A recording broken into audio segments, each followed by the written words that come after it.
Patates de bec, on fait des pommes de terre de table, des pommes de terre de semences. On cultive environ 30 variétés de pommes de terre différentes sur une superficie d'environ 10 000 acres qui est située dans environ 3 MRC puis 10 municipalités de la région de Portneuf et des Chenaux et Micmac.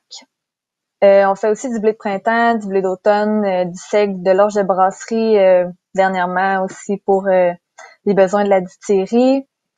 On cultive du soya, du maïs et on fait environ 1000 acres d'engrais verts par année. On a aussi du foin, puis nos types de sols sont surtout sableux, mais aussi on a des loams puis des loams sableux.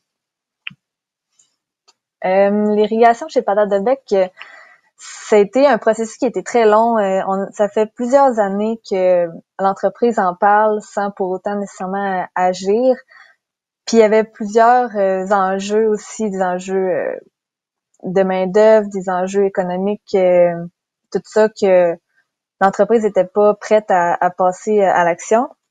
Puis il manquait aussi surtout quelqu'un qui allait porter le projet. De là, pourquoi je suis ici à vous parler de ça aujourd'hui, c'est que j'ai été nommée porteuse de projet pour ce projet-là.